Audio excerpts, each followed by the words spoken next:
Pak Dery, terima kasih banyak masih bersama kami.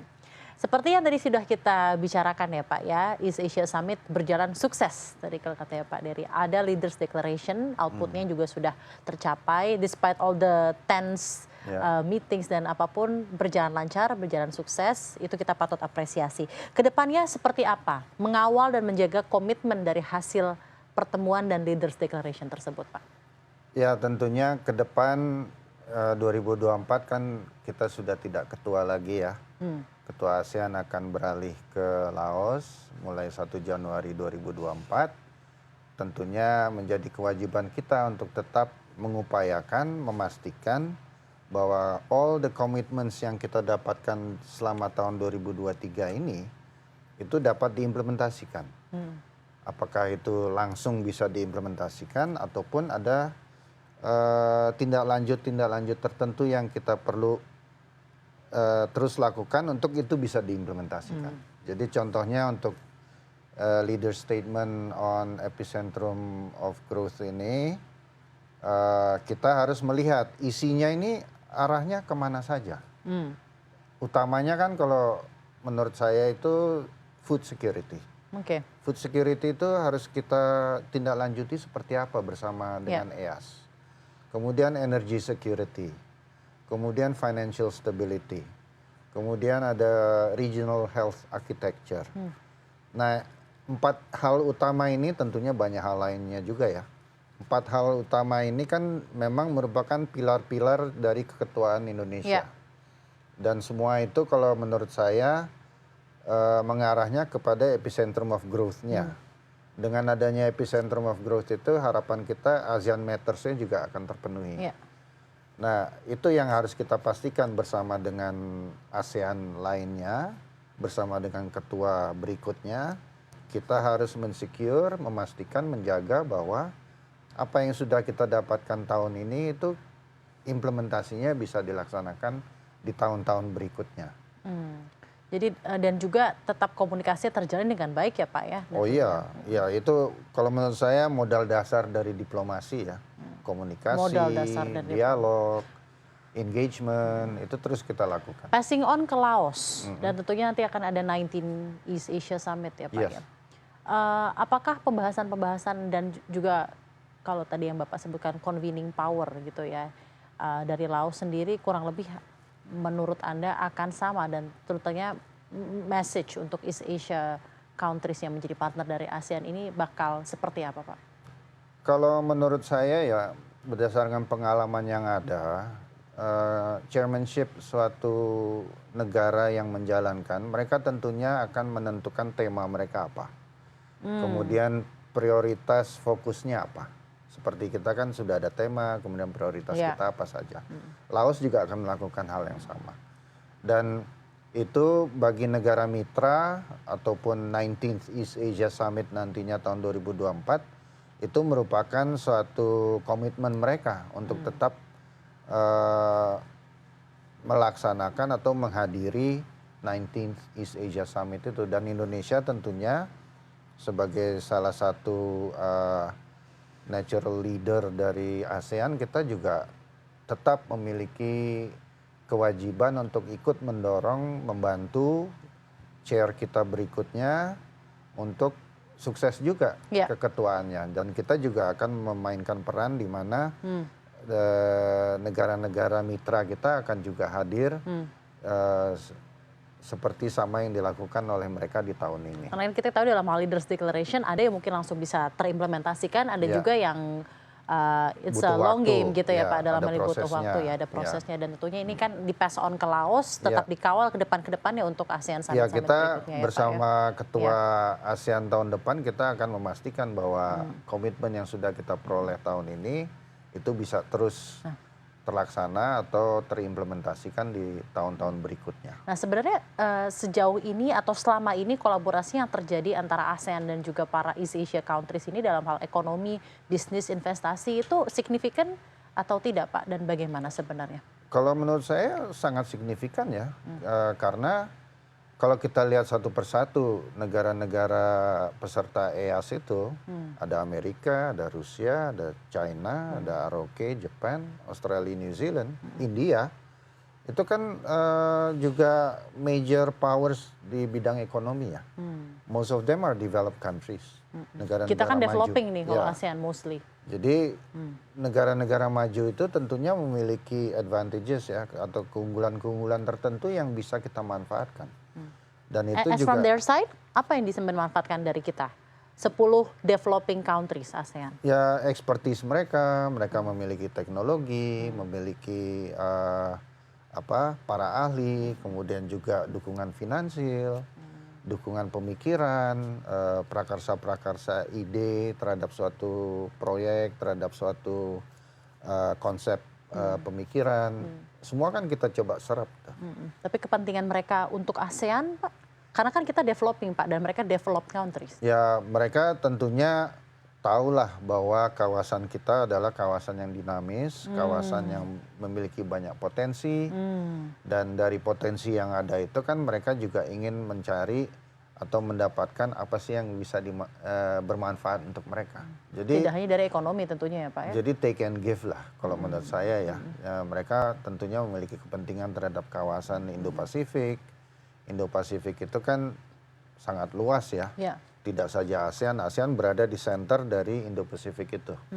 Dan mereka memiliki kepentingan terhadap kawasan Indo-Pasifik, dan makanya mereka mau bekerja sama dengan kita. Nah, bagaimana kedepannya fokus kerjasama dari East Asia Summit ini untuk semakin menopang salah satu tujuan dari ASEAN Summit, yaitu adalah pembangunan kawasan berkelanjutan, Pak. Itu sering didengar tuh Pak gaungnya. Ya. Ini East Asia Summit perannya seperti apa Pak untuk Jadi East Asia Summit ini memiliki 16 priority areas of cooperation. Ya, kerjasama prioritasnya ada 16. ya. Sustainable Development Goals itu ada menjadi salah satu dari 16 itu.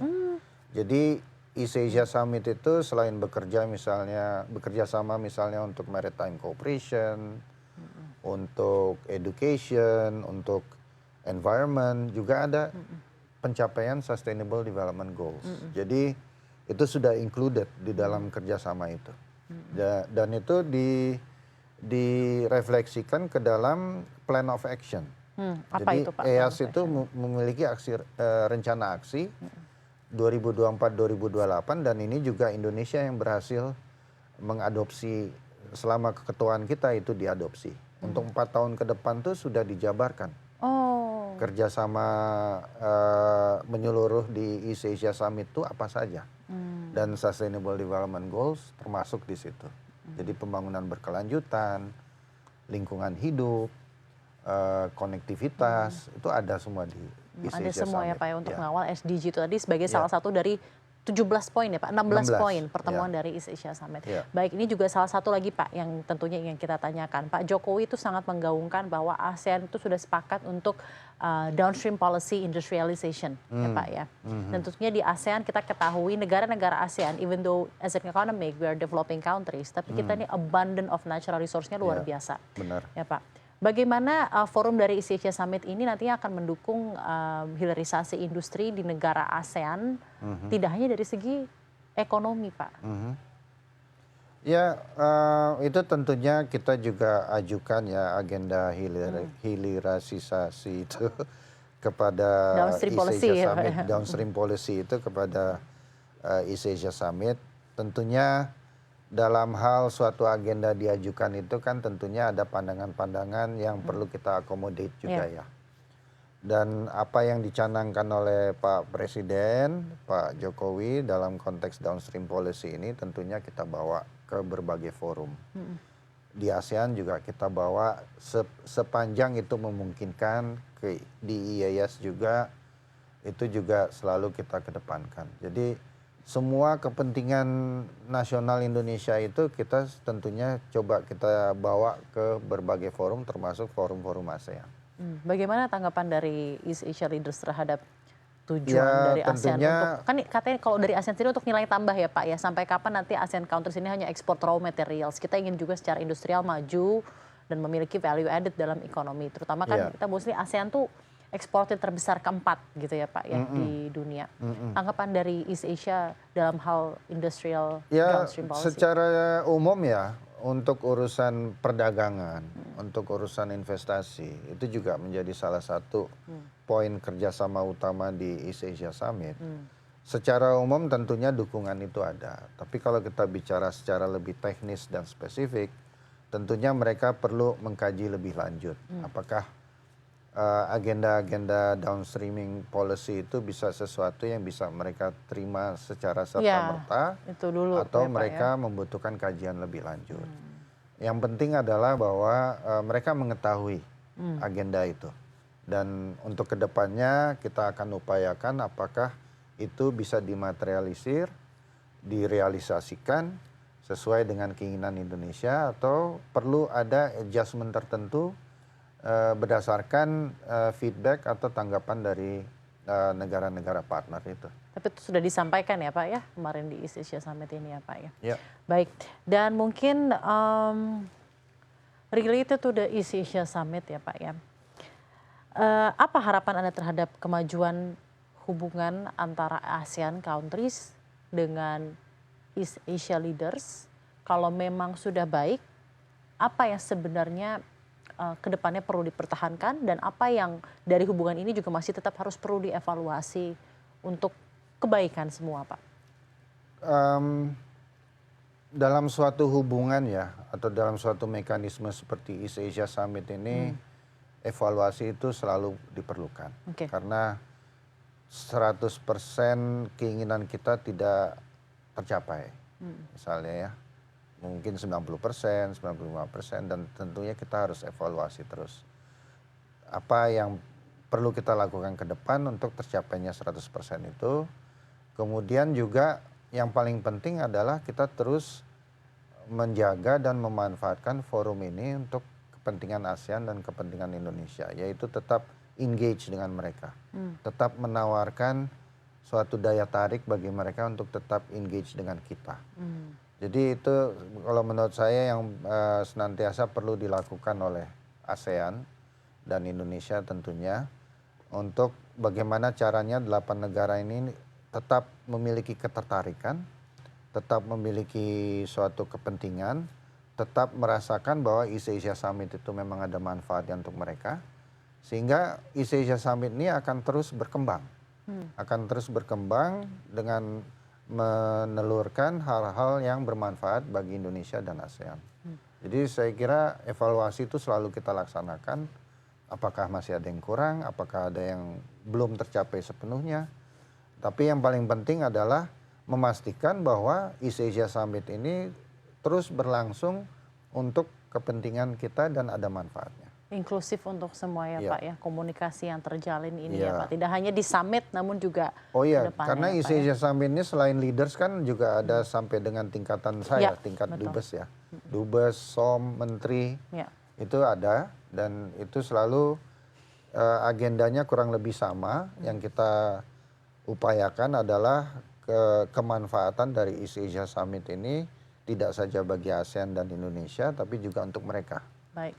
Baik Pak Dery Aman, Duta Besar Republik Indonesia untuk ASEAN, terima kasih banyak Pak atas waktunya sudah mengelaborasi apa kepentingan ASEAN Summit dan juga East Asia Summit tentunya untuk ASEAN dan juga untuk Indonesia. Terima kasih banyak Pak untuk berjalannya lancar dari ASEAN Summit itu, kita apresiasi luar biasa Pak dalam berjalannya acara. Kita harapkan implementasi dari Leaders Declaration dan kedepannya berjalan lancar pula Pak, terjadi stabilisasi. Dan juga dari politik, komunikasi, dan lainnya untuk pertumbuhan ekonomi yang menuju epicentrum of growth sebagai ketemaan ASEAN tahun ini. Terima kasih banyak atas waktunya bersama kami di CNBC Indonesia. Semoga bermanfaat.